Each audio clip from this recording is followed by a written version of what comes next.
Hello and welcome to another video interview of preparation days guys. आज का interview शानदार होने वाला है और थोड़ा अलग होने वाला है। आज का ये इंटरव्यू नेशनल डिफेंस एकेडमी के बारे में होने वाला है और आज हमने जिन पर्सनालिटी को इनवाइट किया है वो टॉपर रहे, नेशनल डिफेंस एकेडमी को टॉप किया, इंडियन एयर फोर्स के लिए रिकमेंड हुए और आज उनकी जर्नी के बारे में बात करेंगे, फ्लाइंग ऑफिसर के बारे में बात करेंगे, उस फाइटर प्लेन को उड़ाने का जो एक्सपीरियंस है उसके बारे में बात करेंगे, मेडिकल एक्सपीरियंसेस या OLQ ऑफिसर लाइक क्वालिटी के बारे में बात करेंगे। तो चलिए गाइस स्टार्ट करते हैं।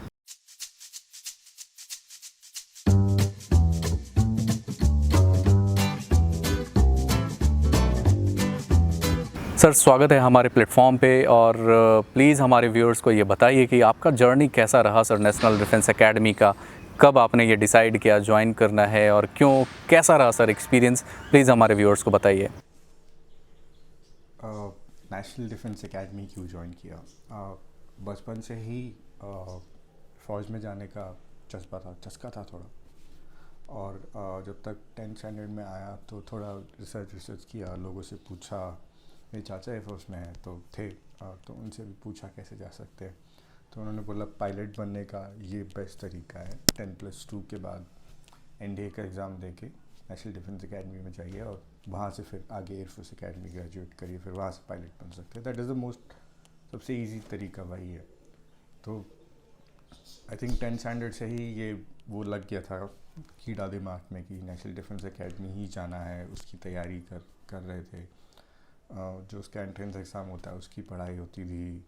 फिज़िकल टेस्ट मतलब भागना, पुशअप्स करना, ये वो जो भी उसका फिज़िकल क्राइटेरियाज है उसकी तैयारी होती थी। तो 2 साल मैंने वही किया। जब बाकी बच्चे IIT और ट्रिपल जो भी उस टाइम पे होता था उसकी तैयारी कर रहे थे, तो मैं इन सब चीज़ों में लगा हुआ था। तो वही है, मतलब इतना मुश्किल नहीं है ये, बट बेसिक्स है, बट लोग वही करते नहीं है। तो मैं बस बेसिक्स ही कर रहा था उस समय। सर कोचिंग इंस्टीट्यूट्स का रोल क्या है NDA जैसे एग्ज़ाम्स के लिए?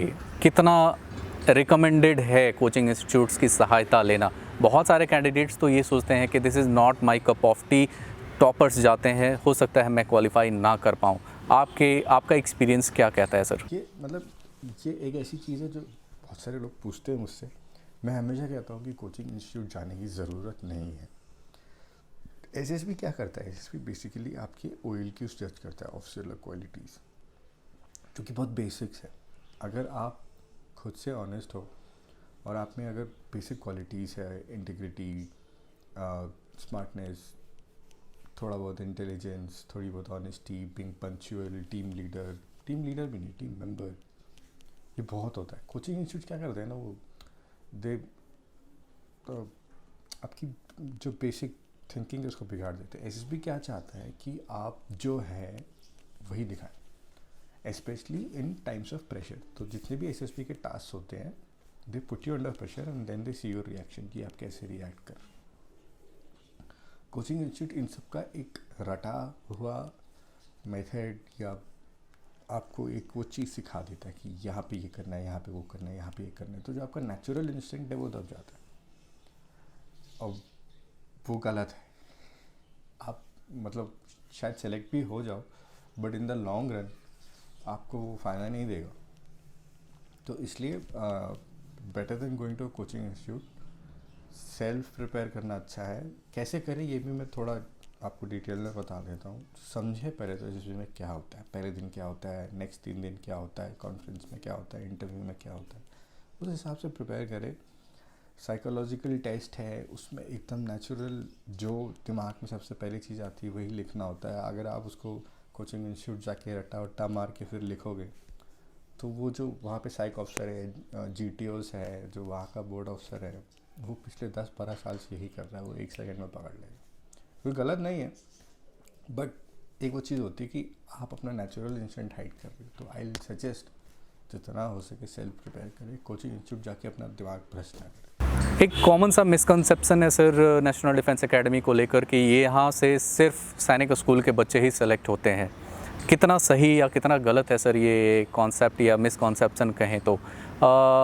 क्या कोई ऐसा कैंडिडेट जो एक नॉर्मल विलेज से बिलोंग करता है, क्या वो NDA के सपने देख सकता है? कितना आसान होगा उसके लिए क्वालिफाई करना? ये नोशन नहीं है, ये सच है। और ये सच क्यों है ये मैं बता देता हूँ।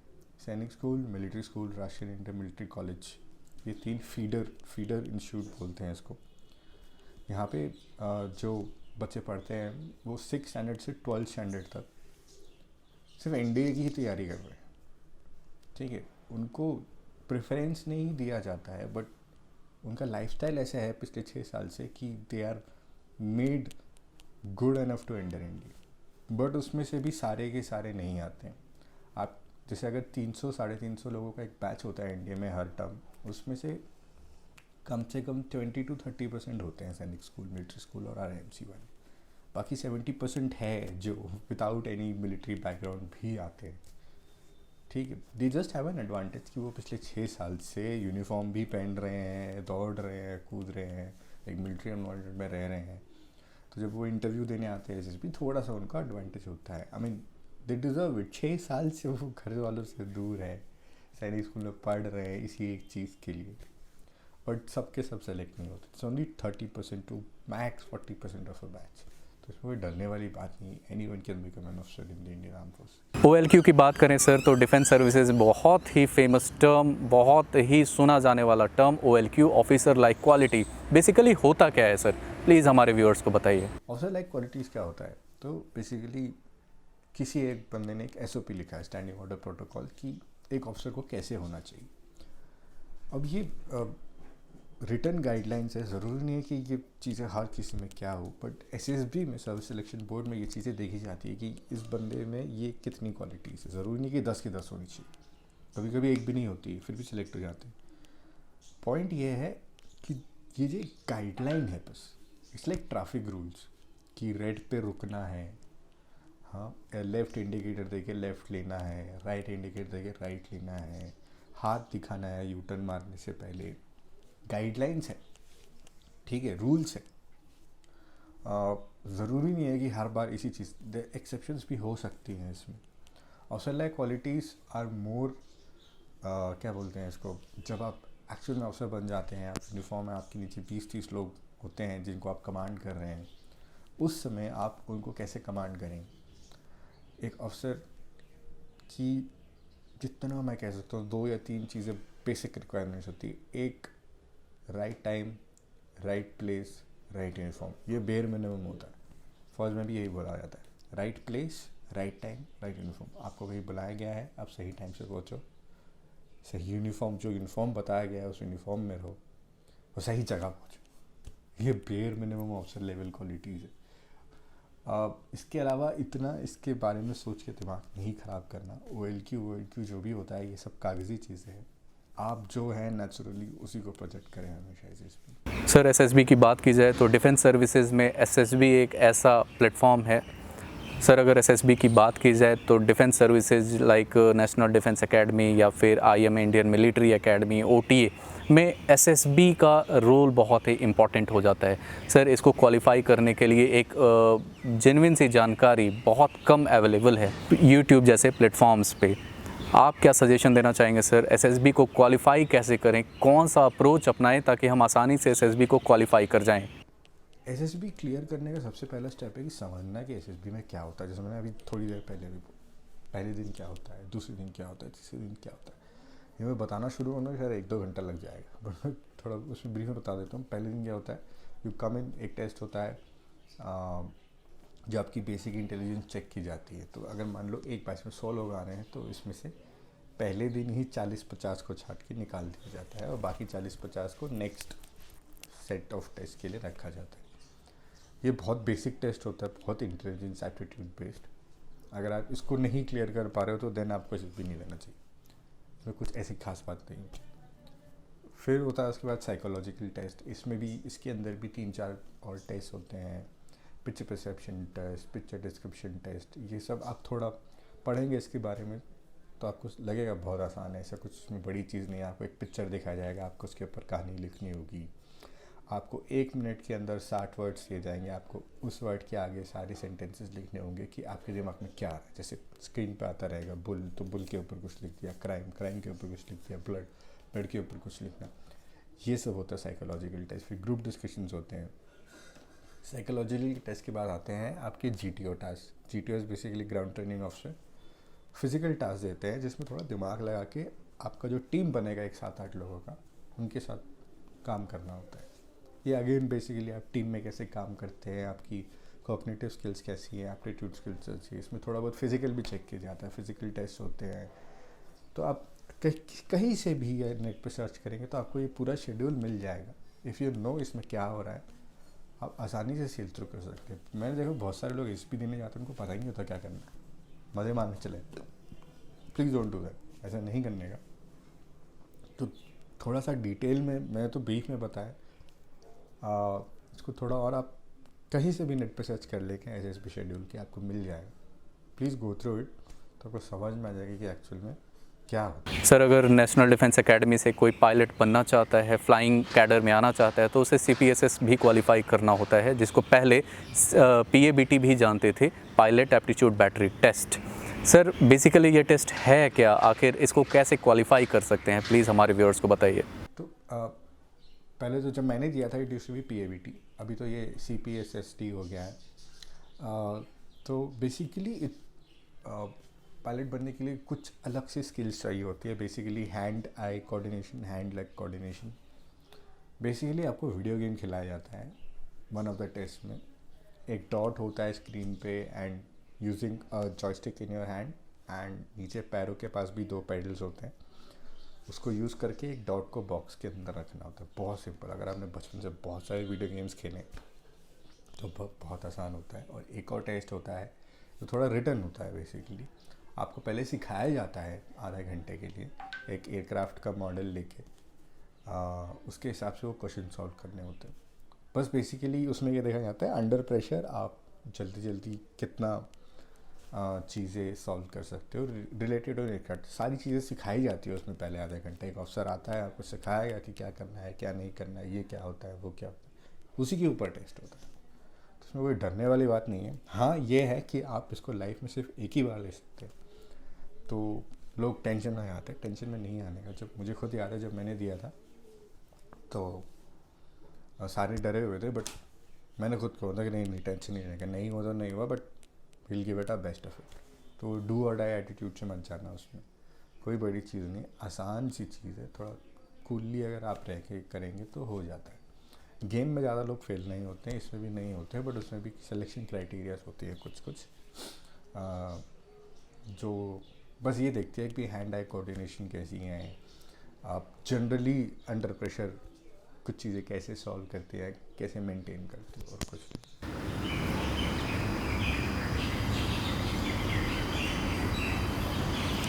National defence academy sir boast करता है वो मिलिट्री लीडर्स बनाते हैं। आपके मेंटालिटी में कितना फ़र्क आया ट्रेनिंग के पहले और ट्रेनिंग के बाद की बात की जाए तो? यार इंडिया चेंज माई लाइफ। मतलब 3 साल इंडिया के पहले तो the best days of my life.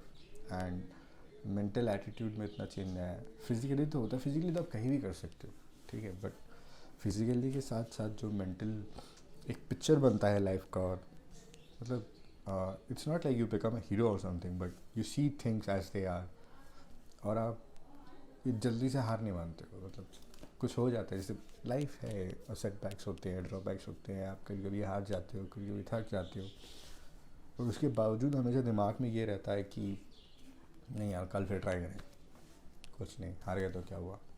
And I think this has helped me a lot, बहुत काम आता है लाइफ में। And I am so grateful to the academy for imbibing all these stuff inside me. छोटी सी चीज़ like मैं कभी कभी भागने जाता हूँ शाम को, तो 5-6 किलोमीटर भाग लिए होते हैं, और अपना वो वॉच या फ़ोन पे देखा कितना भागा है, तो मैं कहता हूँ चलो यार 2-3 किलोमीटर और भागते हैं। थक गया होता हूँ, पसीना आ रहा होता है, और ये सब फिज़िकल आपको लग रहा होगा ये फिज़िकल, ये फिज़िकल नहीं है, मेंटल। आपके दिमाग को, आपकी बॉडी को बोलना पड़ता है भाग। ये जो एक परसेप्शन है कि pushing your self beyond your envelope, beyond your limit, वो चीज़ इंडिया सिखाती है। वो कैसे सिखाती है, आप 3 साल वहाँ स्पेंड करोगे तो आपको समझ में आ जाएगा। तो ये बहुत important, this applies to all spheres of life, चाहे वो आपका प्रोफेशनल स्फेयर हो, चाहे वो पढ़ाई हो, चाहे कुछ भी बेयर मिनिमम बेसिक चीज़ें हो वो। And the best thing India makes you it makes you a gentleman. को एकदम you will be professionally well behaved always. एक वो मिलिट्री बेयरिंग बोलते हैं, वो आ जाती है, like how to behave with people, how to talk with people. I think वो बहुत इंपॉर्टेंट है, आपकी कम्युनिकेशन स्किल्स अच्छी हो जाती हैं। और ये सब ग्रेजुअल प्रोसेस है जो 3 साल में इंडिया के अंदर होता है। Please share your memory of academy days. कैसा रहा वो एकेडमी में बिताए हुए पल? ब्रदरहुड डेवलपमेंट की बात की जाए तो एनडीए बहुत ही जोर देता है कि जेंटलमैन कैडेट्स के बीच ब्रदरहुड डेवलप किया जा सके। कैसा रहा सर एक्सपीरियंस? प्लीज़ हमारे व्यूअर्स को बताइए। तो मैं एक इंसिडेंट बताता हूँ आपको, बहुत जैसे और लिखा भी है। तो हर टर्म में क्रॉस कंट्री होती है इंडिया में, तो you have to run around 16 kilometres. ये स्क्वाड्रन बेस्ड कॉम्पिटिशन्स होते हैं। 15 स्क्वाड्रन है इंडिया में, तो उनके बीच में कॉम्पिटिशन होता है। एक स्क्वाड्रन में 120 लोग होते हैं, तो हर स्क्वाड्रन के 120 लोगों के हिसाब से सबसे अच्छा कौन भागा। बहुत प्रेस्टिजियस चीज़ होती है क्रॉस कंट्री, मतलब जो क्रॉस कंट्री जीता मतलब दे रेस्पेक्टेड अ लॉट। और मेरे फर्स्ट और सेकेंड टाइम में मैं बहुत गंदा दौड़ता था, मतलब running was one thing which I couldn't do properly. मतलब बाहर से कंपेयर तो बहुत अच्छा दौड़ता था, बट जो अंदर मेरे स्क्वाड्रन मेट्स थे उनके कंपेयर बहुत गंदा दौड़ता था। तो अगर जो बंदा जीता था क्रॉस कंट्री वो 55 मिनट 56 मिनट में आता था, तो मैं 68-70 मिनट तक आता था, 14-15 मिनट ज़्यादा लेता था। और most of my squadron mates उससे पहले आते थे, मेरे बाद भी थे 3-4 नहीं, थोड़े ज़्यादा ही थे, बट मेरे को बहुत बुरा लगता था। और इसके लिए मैं बहुत ज़्यादा मैंने पनिशमेंट्स लिए हैं, मतलब क्या बोलते हैं उसको, रगड़ा हुआ है मेरा बहुत ज़्यादा कि तू भागता नहीं है अच्छे से, भागता नहीं है अच्छे से, भागता नहीं अच्छे से। मैं कोशिश करता था बट नहीं होता था मुझसे, कुछ तो था गड़बड़, मेरे को भी नहीं पता था उस समय तक। फिर जब 4th टर्म आया तो नए सीनियर्स, मतलब जो 6 टर्मर्स बने थे उस समय, तो उन्होंने क्या किया कि जो अच्छा नहीं भागते हैं उनको अलग से एक ग्रुप बनाया क्रॉस कंट्री प्रैक्टिस के टाइम पे, और उनको अलग से चीज़ें करवाई। जैसे हम 5-6 स्वेटर पहन के दौड़ते थे ताकि पसीना ज़्यादा आए, एंड्योरेंस बढ़े। हमको अलग से फिज़िकल एक्सरसाइजेस कराया जाता था। हम स्टेयर्स चढ़ते थे लगातार, आधा घंटा 1 घंटा सिर्फ स्टेयर्स चढ़ते रहते थे, सीढ़ियाँ चढ़ते रहते थे। अलग से एंड्योरेंस ट्रेनिंग होती थी, 10 सेकेंड स्प्रिंट करना, 10 सेकेंड जॉग करना, 10 सेकेंड स्प्रिंट करना। पहाड़ों पे चढ़ाने ले जाते थे ताकि एंड्योरेंस बने। ऐसे 1-1.5 महीने कराने के बाद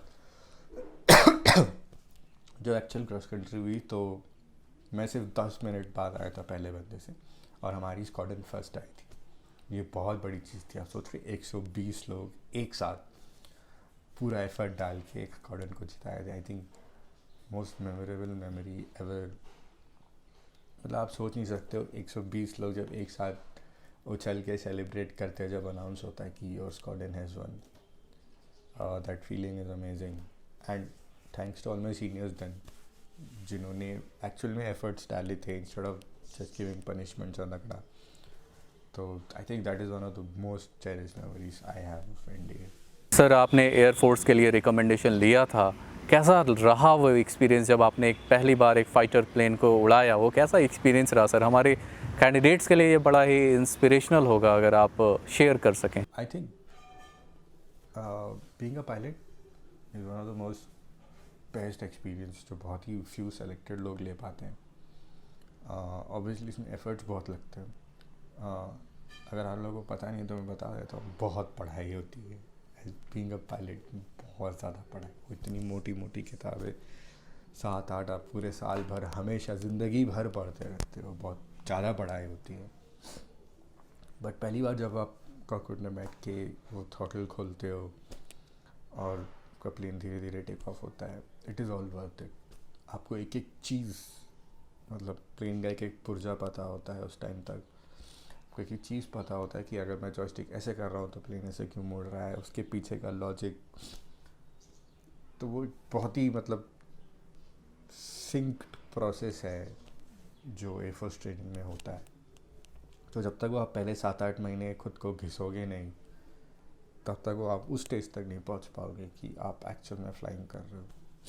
तो वंडरफुल फीलिंग, मतलब ट्रेनिंग वेनिंग एनडीए अलग, एयरफोर्स एकेडमी फिर अलग।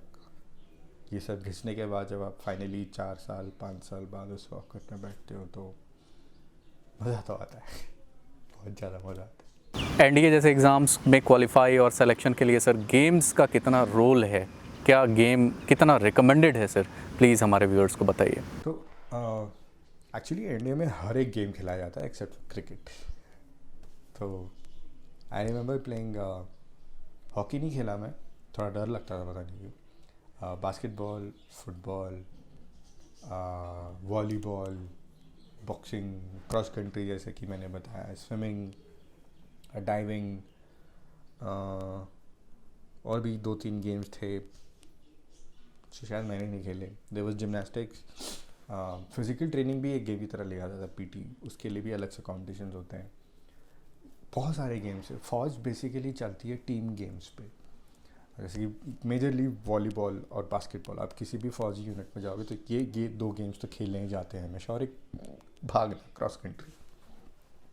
अब जितने ज़्यादा गेम्स पहले से ही सीख के आओगे इंडिया के लिए, या किसी भी CTS के थ्रू आप जब जाओगे OTI में, उतना ज़्यादा अच्छा है। एक अच्छे वॉलीबॉलर, एक अच्छे बास्केटबॉलर की बहुत ज़्यादा इज्जत होती है फौज में, क्योंकि आप हमेशा टीम गेम्स खेलोगे और आप उसमें अच्छा खेलते हो तो आप हमेशा सबकी नज़र में रहो। तो गुड टू इनकलकेट गेम्स।